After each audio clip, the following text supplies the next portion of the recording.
I'd like to call this meeting to order, and we'll begin with the Pledge of Allegiance, and I will lead that. I pledge allegiance to the flag of the United States of America and to the republic for which it stands, one nation, under God, indivisible, with liberty and justice for all. Thank you, everybody, for coming out this evening. We'll start right in with the agenda, and these are recognitions for the Student of the Month, Teacher of the Month, and our BR Stars. So, Dr. Wright, I'm going to turn these three items over to you. Thank you, Mr. Merrill. We'll start off and let's go in the order in which they're presented. At the high school, Mr. Webb, do you want to present yours? And then we'll go to junior high and then the elementary school. You bet. Let's have River Rigg come forward, please.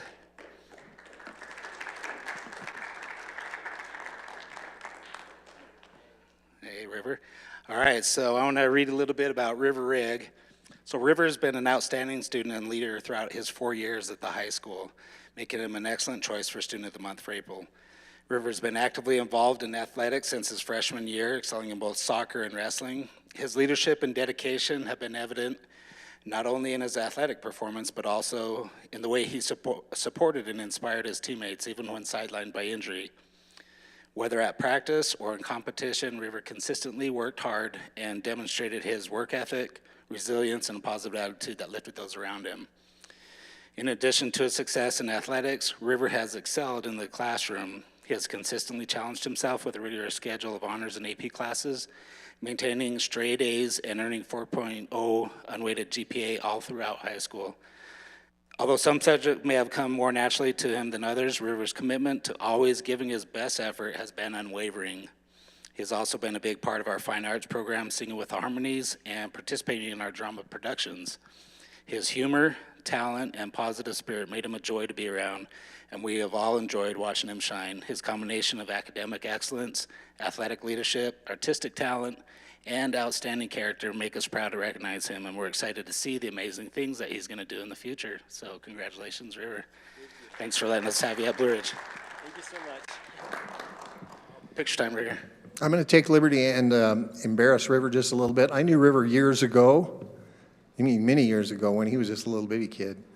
He used to come jump the fence in our backyard and steal raspberries off our raspberry plants. And he'd try to say he didn't do it, but he'd have raspberry juice stuck all over his face. And then he started wanting to play the guitar, and I said, River, why do you want to play the guitar? And he said, because girls love it.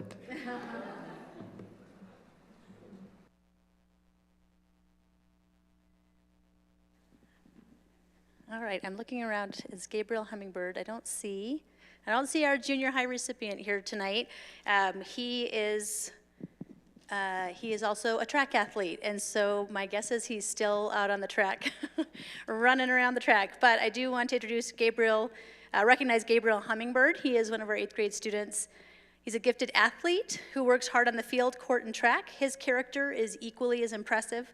Gabriel is always the first to lend a hand to his teachers or coaches. He's friendly to his fellow students and can be counted on to do the right thing. He is a great leader and a positive role model for all who know him. It's so great when we see such huge transformation. Students come in kind of shy and not really knowing what they're supposed to be doing in 7th grade, and then they become these 8th grade leaders who we know are then going to become these great leaders at the high school. And so we're excited to see where his future takes him. Thank you.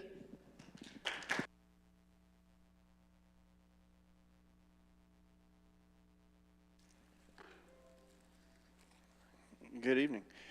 If it is okay with the board, I would like to kind of present a little bit this way so that Kaylee's mama can see and video and do all of that good stuff. Our elementary student of the month is Kaylee Skousen. Come on down, Kaylee. I'll let you hold that, okay? So Kaylee is a 3rd grader at the elementary school. She's one of the sweetest, kindest kids you'll ever meet. Her teacher writes that Kaylee is extremely responsible. She makes everyone around her better. Just this week, I was having trouble with a student, and the class told me to move that student next to Kaylee. Not closer to me, but closer to Kaylee. Kaylee always finds a challenge for herself, and any time that her teacher mentions something that is difficult, she gets really excited and won't let it go until she learns it. She is a great sister and considers her siblings to be the most important thing in the world, and she would do anything to help them. Her close friends say that she is kind, respectful, sweet, and loves her friends. Kaylee is friends with my daughter, and having Kaylee around is a great influence for my kids as well. She exemplifies every single thing that we want out of a BR student.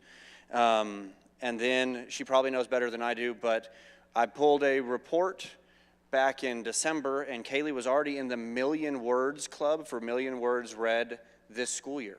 And I think at the time she was reading To Kill a Mockingbird in her spare time as a third grader, so that's super impressive. Kaylee, she's just super deserving of this, and I couldn't be more proud to be able to give this to her. So, Kaylee Skousen.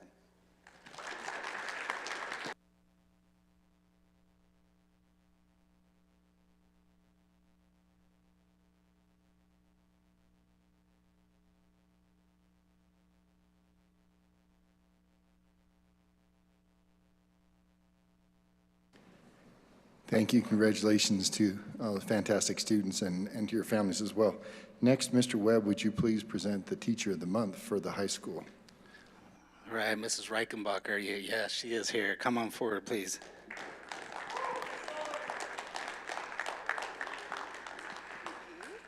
Okay, so I'm pleased to announce Mrs. Reichenbacher as the Employee Teacher of the Month, but I'm also sad to say that she will not be joining us next year because she's going back home, be closer to family. So we're definitely going to miss her at the high school. So we're proud to recognize Maya as our Teacher of the Month. Maya brings incredible passion, energy, and leadership to everything she does at Blue Ridge High School. As Science Department Chair, she has strengthened and collaboration among staff, enriched the curriculum, and inspired students to excel in STEM. Beyond the classroom, her leadership as head soccer coach has helped build a strong, competitive, and inclusive team culture. Maya's commitment to helping students grow academically, athletic, and personally make a lasting impact every day. Her dedication, professionalism, and connection with students make her an invaluable part of our school community. We're lucky to have you, Maya, and we're lucky to have her over the last 3 years. She's done a great job at Blue Ridge. Thank you for all you do, and good luck in your future, too.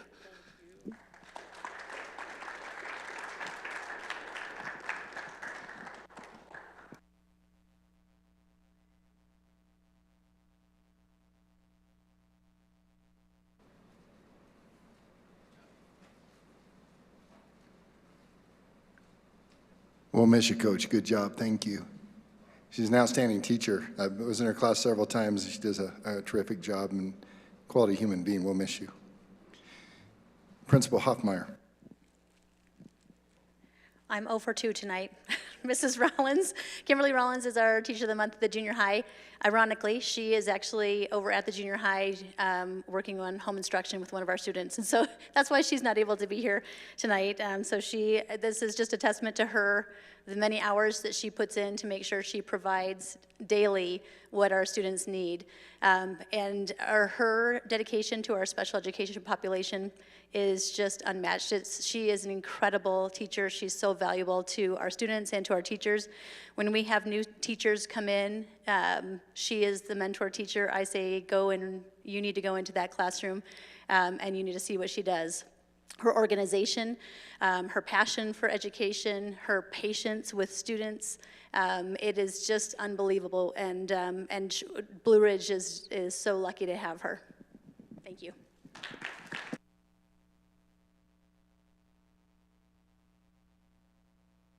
BR Star Award will go elementary, junior high, and then high school, beginning with Mr. Grace.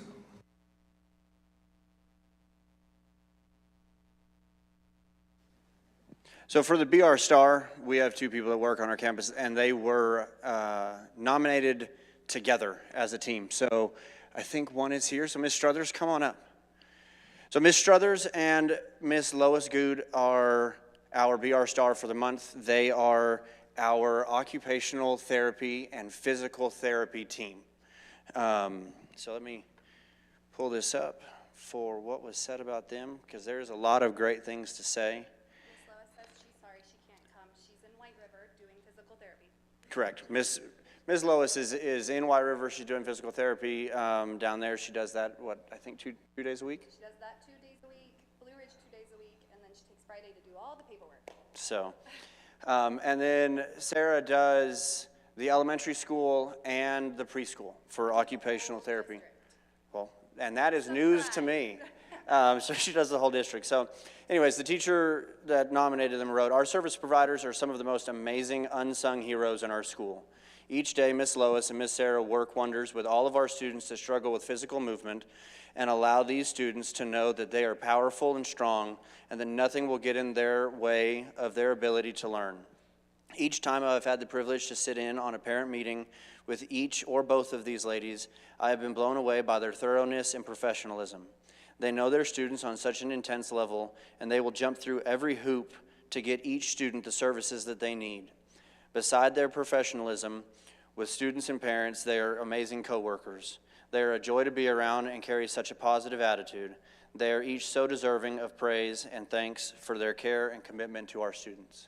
And I can echo those all day long. I sit in these meetings, and Sarah teaches kids how to button things so that they can learn how to hold pencils, and then how they can write letters, and then they can write sentences. And she literally goes from preschool up with these students, getting them to where they are capable of expressing themselves and doing the best they can academically, as well as just in life. So Sarah Struthers and Lois Goog.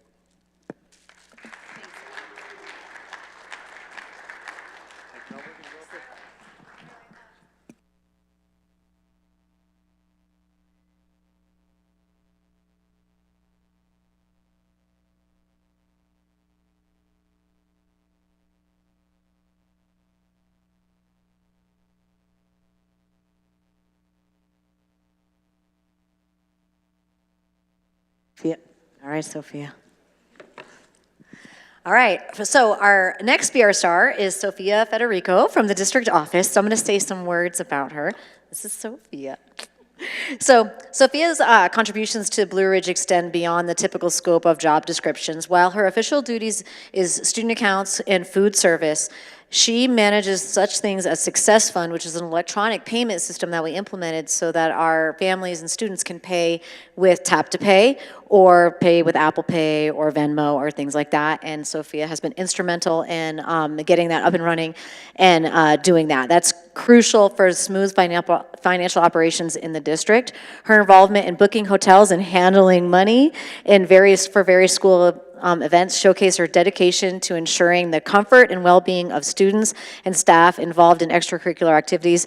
Managing all of the hotel rooms for our sporting events is no small feat, and Sophia does a fabulous job. Furthermore, her active participation in fundraisers highlights her commitment to the broader Blue Ridge community and her willingness to invest her time and energy in supporting the initiatives that benefit students directly. Her hands-on approach combined with her inherent hard work and caring nature fosters a positive and supportive environment within the school and especially the high school, where she is constantly involved in all of their things, which is fabulous. Sophia is always willing to run anywhere to help anyone. Sophia's love for Blue Ridge students and athletics isn't just a sentiment, it translates into tangible actions. Her efforts in logistics, supporting, and fundraising directly contribute to her success and positive experience with students involved in various programs. She is the likely go-to person for many, and I'm sure people can tell you, someone who can be relied upon to get things done with efficiency and a genuine smile like she is right now. The BR Star Award is a fitting recognition for someone who consistently demonstrates such dedication and embodies the spirit of the Blue Ridge community. Sophia is more than just an employee. She's a vital part of the school's support system, making a real difference in the lives of students and the overall success of Blue Ridge. Her multifaceted contributions make her an invaluable asset and truly deserving of this recognition.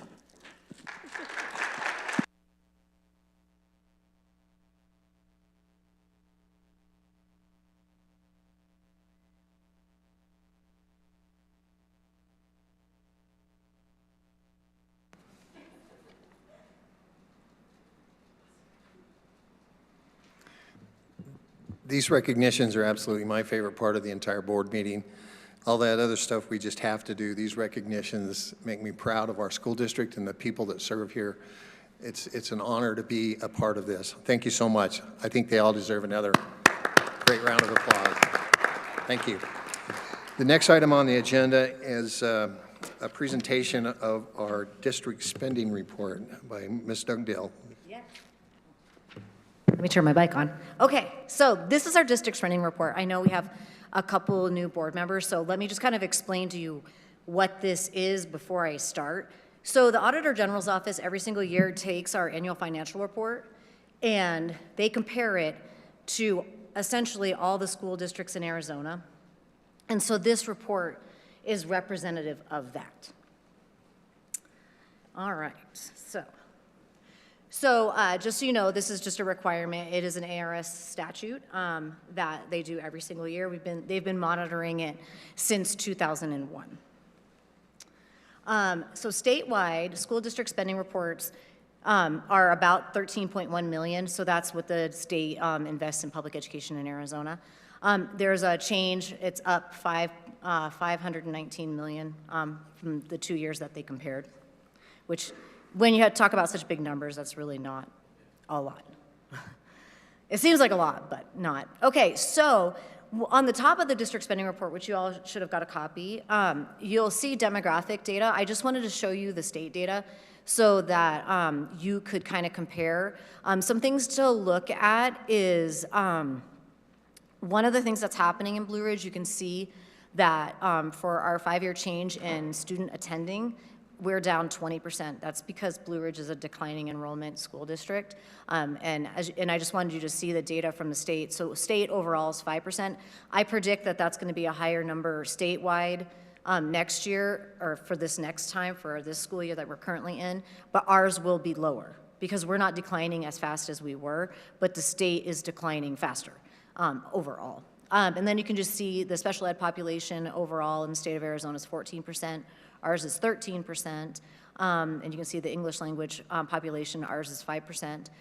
It's hard to see on the slide. I wish you could see it, but they talk, our graduation rate is under that, and our graduation rate is 82%. I just wanna quickly explain it to you. It's very complicated. It's not simple at all. So that number has to do with cohorts of students. And if we have a student, I'm gonna give you an example. If we have a student that gets arrested and goes to the Apache County Jail, they are considered a dropout. Even though they're in jail and they're arrested and they can't physically attend school, if that jail does not have an education program and they don't withdraw him from our district, they are counted as a withdrawal, or as a dropout. So that's just one example of what a dropout is. Mr. Grace and Lauren and Megan, they can explain, and Mr. Johnson can explain this intricacies of the dropout rate to you in depth, but it's very complicated, so I just wanted you to know that. And we are actively working on that, and we have done a lot of work this year to find the students that would be classified as dropouts and try to get them reclassified as another code in our attendance system so that we can get that graduation rate higher. All right, so when you look at this report, you would think that our peer groups are our peer groups on the mountain. They are not. The Auditor General's Office puts us in a peer group. The districts that are listed on, as I know it's hard to see, but the districts that are listed on here are our peer groups. You can see that Tuba City Unified School District is one of our peer groups. We are not similar to Tuba City Unified School District in many, many ways. One way is they are 100% funded by impact aid. That essentially means that they get double the amount of funding that we get because they get 100% impact aid because they're on the Navajo Nation. And you can see some other schools in there. They're not in the same funding situation as Tuba City, but just remember when you're looking at these reports, when the Auditor General says it's a peer group, it's this list, not our neighboring districts. So here we go. So here's our classroom spending report. You can see that 66% of our dollars that we get go into our classrooms. That's instruction, student support, and instructional support. And so then the other part of the pie is our administration, our plant operations, that's our maintenance, facilities, our food service, and our transportation. And I would say that that's a really good number. Statewide, I think it's more like 62 to 63, 62. Yeah. So this is just the difference that we had. This just shows the difference we had from last year to this year. So when I say last year, I mean 2023 and 2024. And you can see that our classroom spending went up a little bit, but our non-classroom spending went down. So that's good. We're putting more dollars in the classroom. All right, so this is just a little graph that the Auditor General's Office puts together, and you can see that peer average column. Remember, that's that list that I showed you before. That's comparing us to, for instance, Tuba City. So take these numbers and the comparisons a little bit with a grain of salt, because I don't feel like we're similar to Tuba City at all. You can see that on here we are very low we're low in administration, very low in plant operations, we're comparable in food service. Okay, so on this one, there was a clerical error when we submitted a transportation report. We did not realize the clerical error until I saw this, and I'm like, that's not right. So we have submitted the correct numbers. We have done everything that we need to at Arizona Department of Education to correct it. We are actually in the comparable now, but this report, once they issue the report, it does not change. You can correct your information, but they won't change the report. So I just wanted you to be aware of that. So it's completely fixed, and it was just a clerical error with an Excel spreadsheet. All right, so then this is another just kind of comparison of our years overall. And you can see that we have increased our student spending. At the bottom line, we've increased our student spending $1,600-ish, and you can see in all those little different categories. All right, so because I know that people on the mountain want to know about other schools on the mountain, I've just added Show Low and Snowflake here so that you can kind of have an idea of where they're at with their classroom spending. And you can see that of the school districts on the mountain and above the state average, we are spending more in the classroom than our mountain friends and in the state overall. All right, per pupil non-operational spending, so that's our land, buildings, equipment, and other stuff. You can see Show Low's number is huge. I'm not sure why. I didn't call them or research it, but their number is huge. Snowflake's is lower than ours. We have older buildings. We have some old buildings, and it takes a lot to maintain old buildings.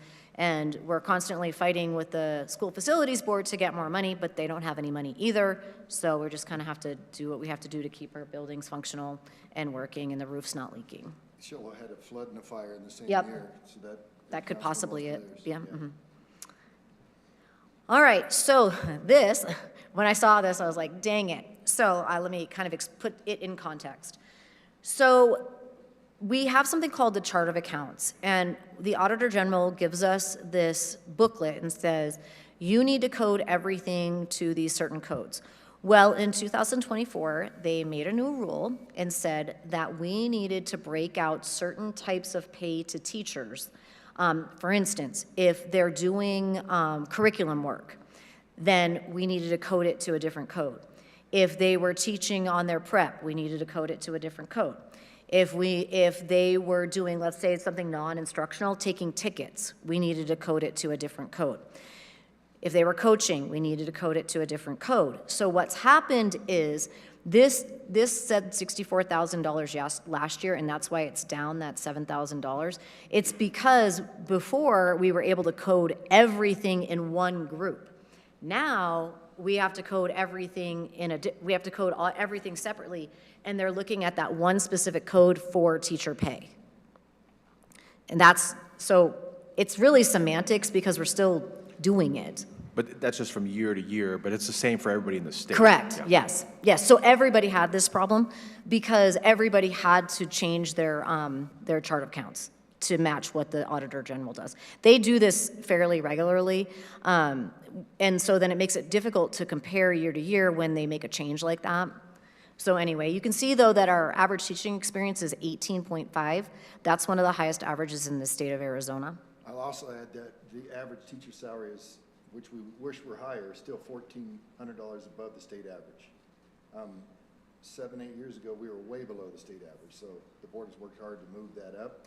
and we have been. That's been largely due to the COVID funding that we had and the teacher retention, and also gaining a larger share of the Proposition 123. We're passing virtually all that on now, those two adjustments. And so that Prop 301 money, that's that amount that says amount from CSF, that's Classroom Site Fund. So that's that 9403. That'll be higher next year. Part of that number is the base salary that comes out of Prop 301. So it's not super clear when you just look at these reports because there's no context. So I just want to give you some context about where we're at. And so here you can see our graph of how things are going along. We're a little bit higher than the year before. I had to do some finagling with the Auditor General's office because of the changes that they made. On our annual financial report in 2023, they did want us to pull this data out, but they did not change the chart of accounts, so pulling the data was difficult, and every school district in the state of Arizona has experienced this. It's just how it works. All right, per pupil spending around the mountain. So you can see we're there. For teacher salaries, Snowflake's just a tad higher than us this time around. I can't control how they do their chart of accounts, so it's kind of, you just have to take people's word for what they submit. So, and you can see here, this just kind of goes over just back to 2017. We have a very low teacher to student ratio. You can see right there, 14.1. We're still one of the lowest on the mountain. We have one of the highest teacher experiences as well at 18.5. Our turnover here is very low. And you can see here, if you compare us to Snowflake and Sholo, we're very high. We retain our teachers and compared to the state of Arizona. All right, and you can, I talked about this earlier, but you can see that our student to teacher ratio is also very low here as well. So that's a good thing. All right, now we're gonna get into testing data. So remember when it says peer group on these reports, that's that list that I showed you at the beginning of all those other school districts that are somewhat related to us. So we are the gold, and you can see that on math, we're above the state average, which is good. We're a little bit, we're above our peer average, but a little bit below the state average. Same with our ELA, and same with our science. And I can tell you that this current school year that we're in, the principals have been working very hard on this and making a concerted effort to see why we're not above the state average, and they have just been working and working and working on this data and doing what we need to do to be above the state average. You can see here for math, here's just kind of our scores. Those ones that say not available, that was during COVID, so that we didn't collect scores then. We're almost back to where we were pre-COVID. Just remember when you look at the testing data, they change the test all the time, just like they change our chart of accounts. So it's hard to compare data because they changed the test. And I believe the test in 2019 was a different test than we are taking today. But we are improving year over year after COVID, and that's a good sign. And I think I have 2 math slides in there. I do. All right, here we go. Here's our ELA. And again, we're not quite back to where we were pre-COVID. Again, a different test. But we are increasing again, and that's, I think, to be expected that we would be lower after COVID with kids learning at home and everything that was happening during COVID. Here's our science. Again, we are progressing. We're getting a little bit better each year. We're not back to our 43%. I do not believe that test did that test change? Yes, Ryan's saying that test changed as well. So again, when the test changes, in my experience, when the test changes, it's usually harder. The next iteration that comes out, every test is harder. Back when I first started teaching in the late 90s and Ames came out, it was so easy. And so it's just gotten progressively harder. All right, so here you can see where we are compared to Snowflake and Sholo. I'll say this about Snowflake. Even when I worked in St. John's, they were the school to beat. Like, everybody wants to beat Snowflake. So that's the goal, to beat Snowflake. You can see they're very well performing. Yeah.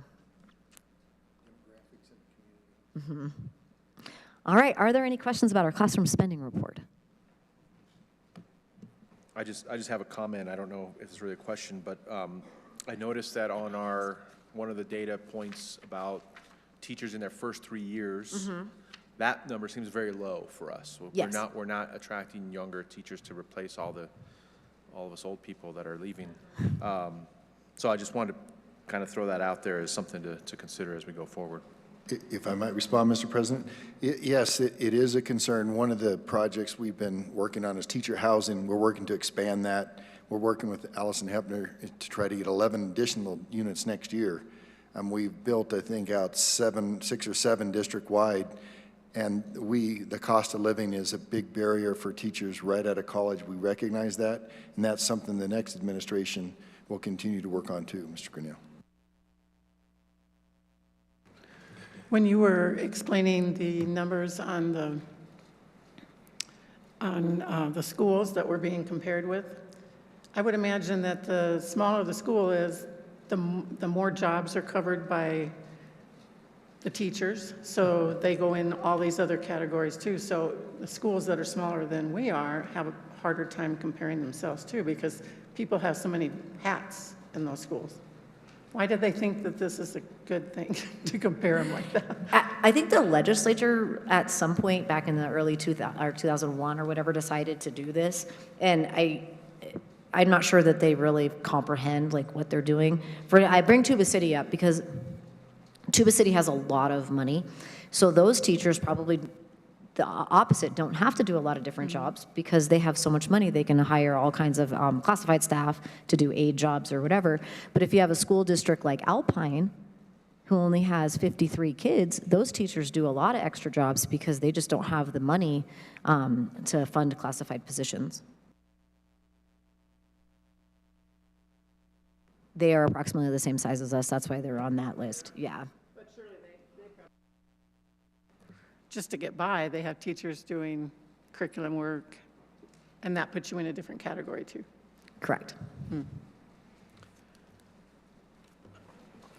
Any further questions? Yeah, I'm just curious.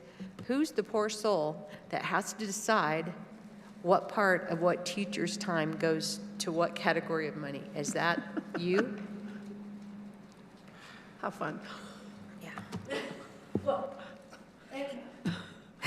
Mary and I, yes, and then I have to, as the principals can attest, I'm like texting them late at night and on the weekends. What does this person do exactly? So I have just one question on salaries. Say for like a teacher teaches full-time and then they coach, they have they get stipends. Are those stipends included into that? No. No, okay, so All of those, every stipend is a separate code in our chart of accounts. And the reason for that is that the Auditor General wants to be able to compare base salary and not all these extra things. So we'd actually attract some teachers here with the stipends to supplement their base salary. Thank you. Any other questions or comments? I'd like to announce we'll move to the consent agenda. Board members, are there any items in the consent agenda, which are items 2.1 to 2.5 that you'd like to take out independently and vote on or have questions of right now? I would love to either ask questions or take out 2.5 in order to get some more information on the fundraisers. Why don't we take out 2.5? That's regarding fundraisers. Yep. We'll take that out and vote on it independently. So can I have a motion to vote to accept the consent agenda from items 2.1 to 2.4? So moved. I have a motion. I have a second. Second from Michael. All in favor, say aye. Aye. Aye. All right, let's vote on 2.5. Dr. Wright, do you want to explain this? Or Lauren, would you like to take on 2.5? Mr. Webb? I'd love to. High school principal who knows everything. Yes, sir, Mr. Grinnell. Just on the talent show, I mean, is that like going to be like a real talent show, or is it kind of like So Mr. Yellow that- Jacket type, or? That one is actually going to be scrapped. The sophomore class was going to try and put this on, and they don't have the planning in place, so they're going to put that off to next year. Well, that made that easy. That was Which the is easy answer. good, because they weren't ready for it. Good plan. Any other questions? No sales Okay. pitch or anything, so we're good to go? All right. So can we have a motion to vote on item 2.5? I'll move. I have a motion from Michael, Second. second from Margaret. All in favor, say aye. Aye. Thank you. Those were unanimous. Okay, so item 3.1, this is a presentation of, well, we've had a presentation. This is different. Another one. This is another presentation. But for this presentation, we do have to vote on it, and it will require a roll call. So Kimberly, if you give us our presentation, then we'll vote on it. So a roll call vote just means that you will have to audibly say yay or nay. While Evander's pulling my PowerPoint up, this came about like 5 or 6 years ago.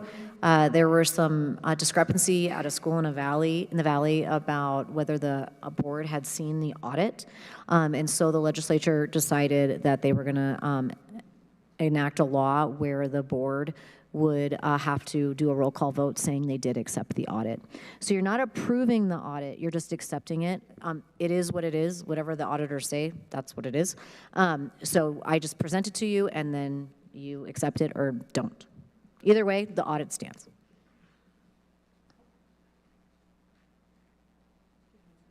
It's like purple.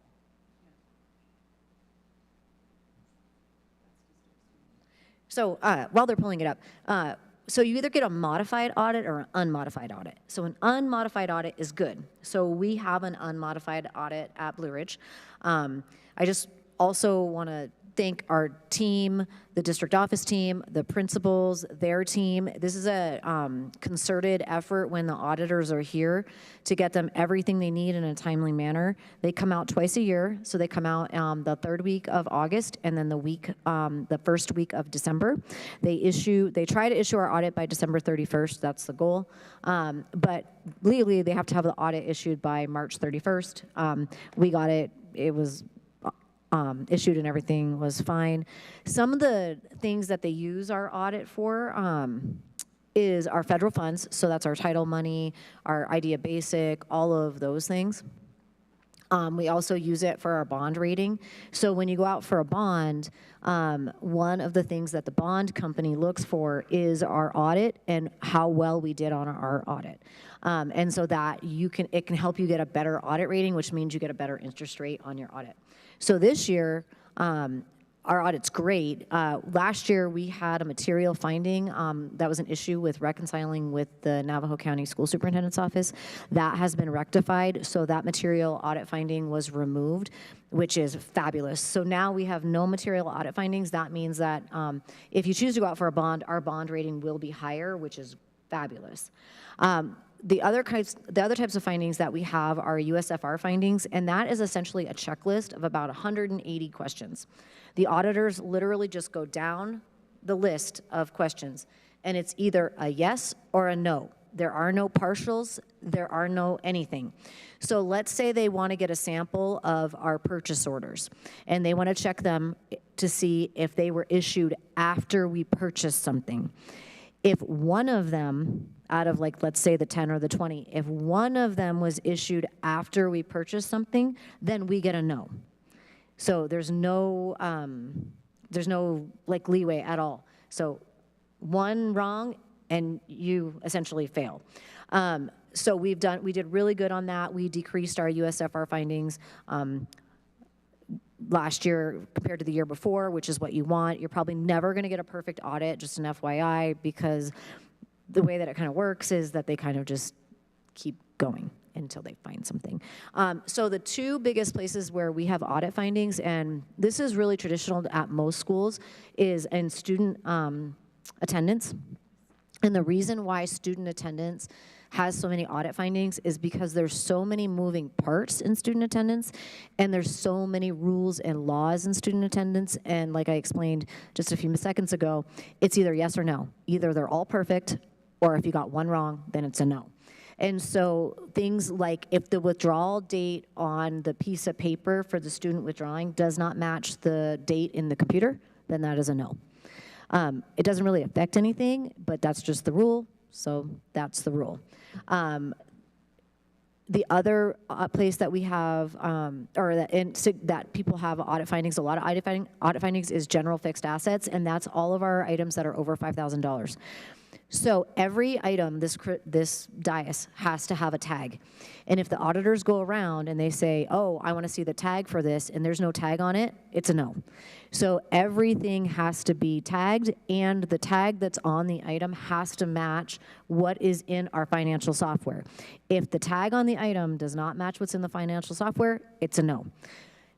It's very precise. And so general fixed assets is a hard to kind of manage, but we're doing better. Karina Knight does a fabulous job on her general fixed assets. And the reason that they're so particular about them is they're big ticket items for school districts, and they want to make sure that school districts are using taxpayers' money wisely and not like wrecking equipment or things like that. But we've gotten way better at our general fixed assets, and Karina has done a fabulous job. Other than that, we didn't really have any findings at all. We did a great job. We use an audit firm called Heinfeld Meach. They're the best auditing firm in the state. They're very hard. And they're very particular, but that's good because then that means that when they audit you, it's reputable.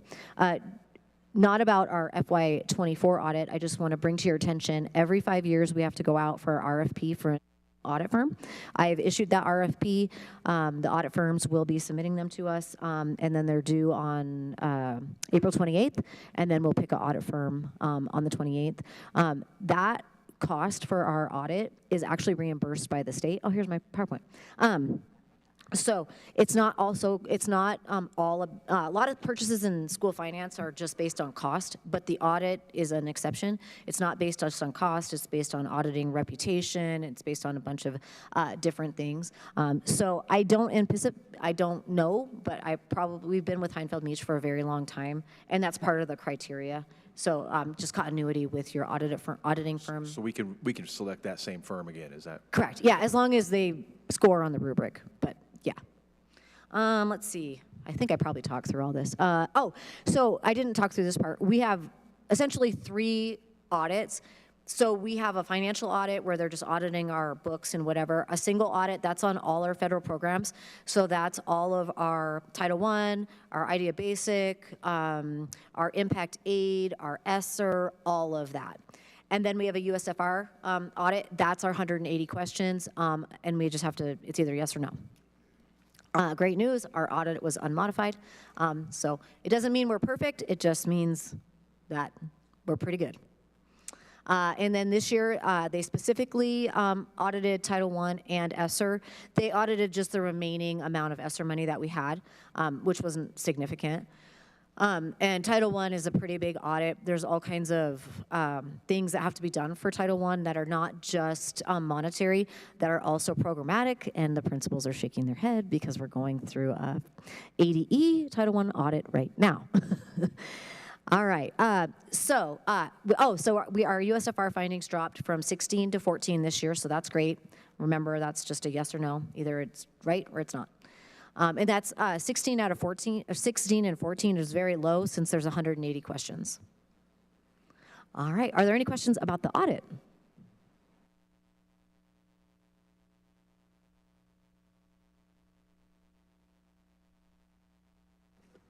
All right, so are there any questions about the audit? Are there any questions that it was presented properly so that we understand it? We're all good then? Okay, so we have to have a roll call vote. I'll call your name. You'll say yes for accepting it or no for not accepting it. Viewing it, right? Accepting. Accepting. Okay, Michael Granillo. Yes. Bridget Wood. Sylvia Stibbins. Yes. Margaret Gobby. Yes. And a yes for me, David Merrill. Thank you. Thank you. We appreciate the work you do, and we're scared to death that you're going to leave. But we have confidence.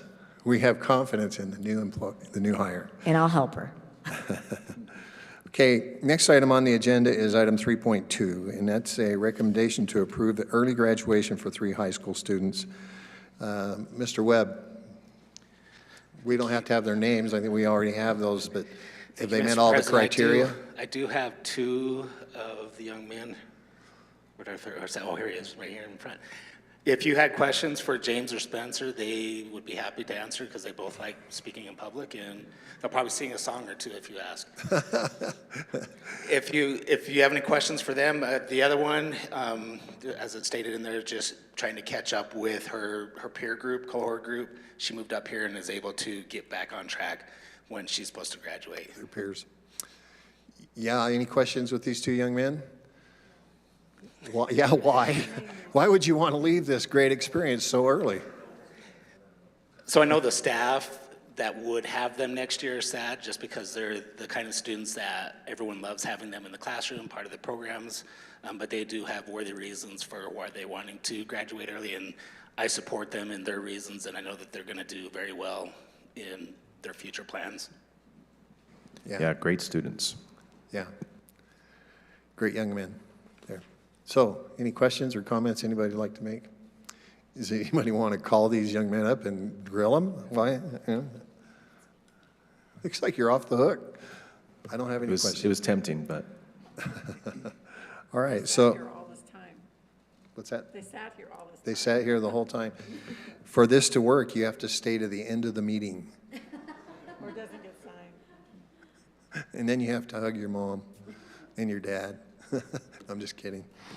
All right, so item 3.2, recommendation to approve the early graduation for the 3 students as presented. Have a motion? Have a motion from Sylviana, a second. Second from Michael. All in favor, say aye. Aye. All right, that passed unanimously. Item 3.3, recommendation to approve the out-of-state travel for FBLA. Bridget, would you like to come in, or would you like to have these folks, young men, young women, or whoever, there we go. You know, I guess there was a tragedy this last meet. A bus turned over on the interstate, and Yes. a young man lost his hand in the process of that happening. So Yeah, so you know, there are hazards out there even for FBLA. So we hope the best for you guys. yes, thank you.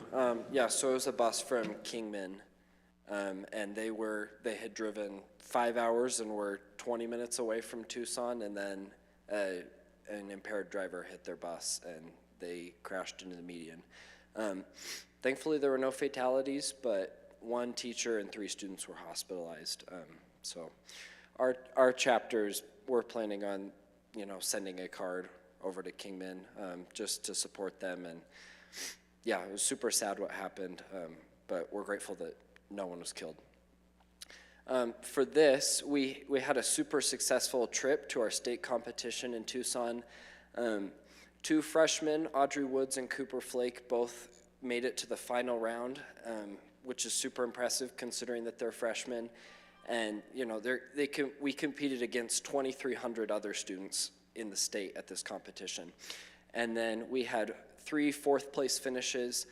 Myself, I placed 4th in client service, and then 2 sophomores, Berlin Wilkewitz and Candace Cabrera, placed 4th in Intro to Social Media Strategies. And they are also first-year FBLA students as well. So we're super excited about that. So that would be the 3 of us going to nationals, and that's in Anaheim from June 28th to July 3rd this summer. And our funding, NAVA is providing $1,000 per student to help cover the cost of that trip, and then we would have about $1,500 left over that the club would have to cover, and we have sufficient funds to do that and continue all our endeavors from concession stands and our student store fundraiser. You make us proud. Yeah. Are you going to Disneyland? Glad. Thank you. That's the plan for a day. After the competition or before?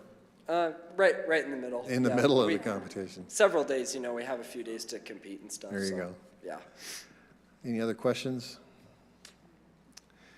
So could we have a motion then to accept item 3.3, out-of-state travel for the FBLA for June 28th through the July 3rd in Anaheim, California?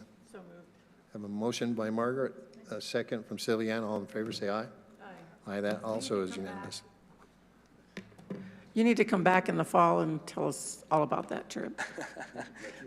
Sounds good. I don't care, he needs to come back. We're not going to let him graduate. Sounds good. Thank you. I so enjoy when you come in and stand before us and talk, because it's like talking to one of the principals. It is amazing. Thank you. And remember, you guys can't graduate if you leave.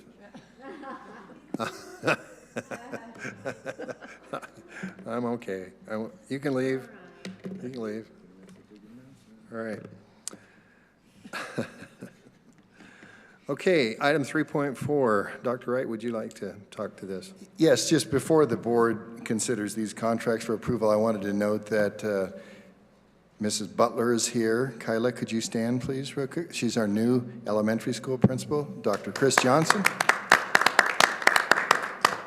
And Dr. Chris Johnson at the junior high. Congratulations to both. Mr. Ryan Grace, as you know, is going to be our principal next year at the high school, so all three of these are the principal contracts upon which you're considering. We just wonder if you guys are totally crazy or what? You know, that's getting there. No, I think I know all three of you, and I congratulate you, and we're excited that you're part of this new direction, not a new direction, but completely new change in administration in all of the different schools and a new superintendent. So we're off on a good path, running start. So can we have a motion then to accept the contracts as presented to us in item 3.4? Have a motion from Michael, a second from Margaret. All in favor, say aye. Aye. That also is unanimous. Item 3.4, recommendation to approve, 3.5, that's right. A recommendation to approve the memorandum for understanding of kinder camp with the United Way of Northern Arizona. We do this every year, right? We do. We've done it effectively, and the ladies in charge of this have done an exceptional job, and it's a good head start for these youngsters, so I would ask for the board's approval for this important program. It's a good thing. All right, so any questions, comments about? If not, can we have a motion then to accept item 3.5 for the kinder camp with United Way of Northern Arizona? Have a motion from Bridget, a second. From Sylviana, all in favor say aye. Aye. That also is unanimous. Okay, item 3.6, a recommendation to approve the intergovernmental agreement, the IGA, for dual enrollment with Talon courses and credit exhibits for the school year 25-26. Dr. Wright, do you want to explain that also? Or Lauren, would you like to explain that? We've had, I'll say before Mr. Webb has his part, we've done this very effectively for the last, I think, about 8 years. Yeah. It's an opportunity for our students to get college credit. Nordland Pioneer College, and Mr. Webb will have the details, but I would say that this has been a very effective program for our kids. Mr. Webb. So the first part is the dual enrollment. We have, let me count them up, 6 teachers that currently are certified to be dual enrollment teachers with MPC. We're trying to get a 7th teacher, our construction trades program. He has everything that he needs to be qualified. It's just paperwork on the college side. So all those programs, the students get high school credit, they also get college credit as well. So it's great for our kids to be able to take those classes and then increase their, it's basically a scholarship with this, and also the talent program. They're getting a scholarship of not having to pay for these classes and getting the college credit or getting a head start. So we're super grateful that we have so many teachers and classes at the high school where the kids do not have to leave to get that college credit and participate here on campus, which doesn't happen at every school. And so that's the dual enrollment side. The Talent side, we have quite a few of our students that participate in Talent. Talent is our classroom that we have where we have a TV, professors in their various locations will broadcast to our site here on campus, and then we have students throughout the day that will go to our classroom and then take those in-person classes with the instructors for wherever they are. And same thing, the kids, no matter what class they're doing, they're getting the high school and college credit for that. So a lot of great opportunities there's definitely more options if you look at the list. The talent classes, it's a big list. We're hoping to get science included in that list. That's the one class that our kids that are taking, mostly our NAVIT kids, if they're taking those off-site classes, they're missing a science to be able to get their associate's degree. And so that's one that we've been trying to work with NBC to be able to have that as an option for our kids. And we've got a way that we've worked around it this year where kids can take biology or something offered through MPC. We still count them as a student, but they're actually going to Cholo campus or to take that class. So we're going to encourage more kids to do that in their schedule so we can get more of our students coming away with an associate's degree. So it's another, both of them in combination give our students so many opportunities, and we're grateful that they can do that.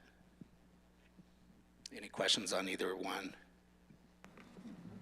Go ahead. Do you guys have, do you know how many students are doing the talent?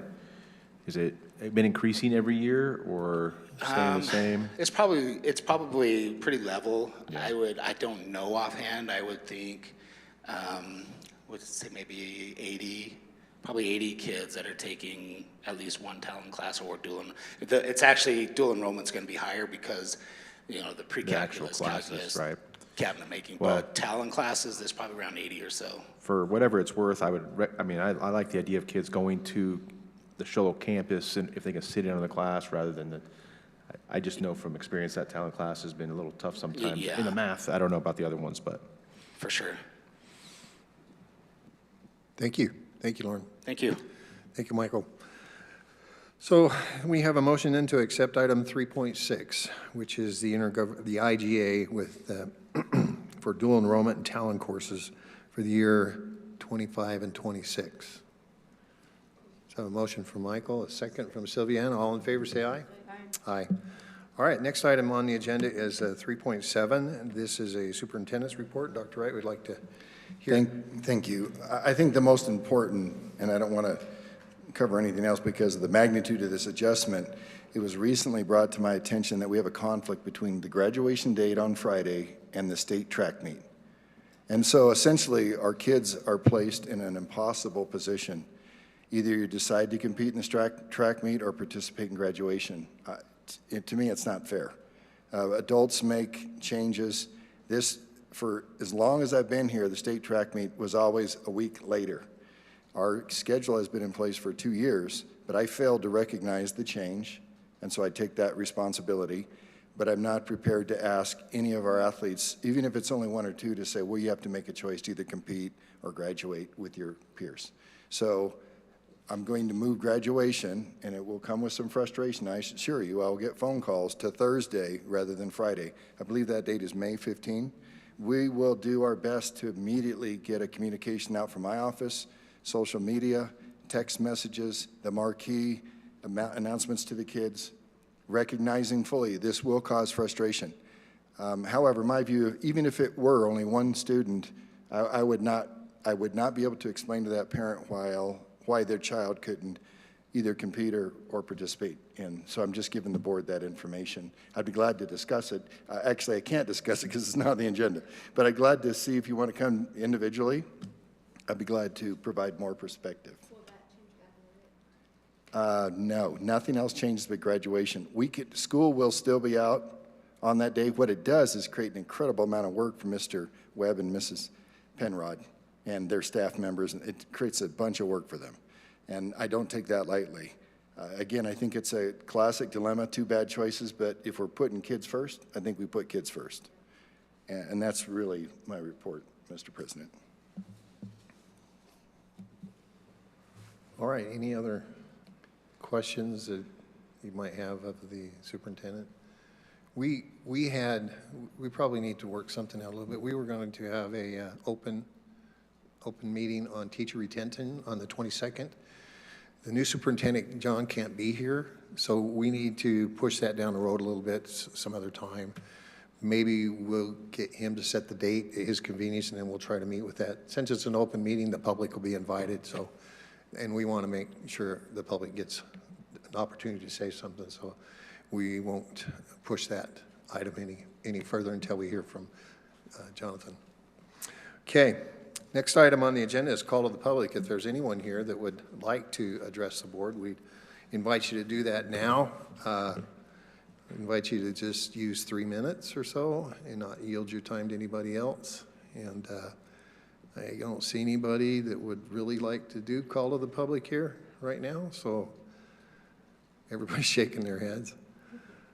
All right, so we don't have any items for call to the public. Our next meeting will be Tuesday, May 6th. Other than that, we have nothing else on the agenda to cover. So can we have a motion to adjourn?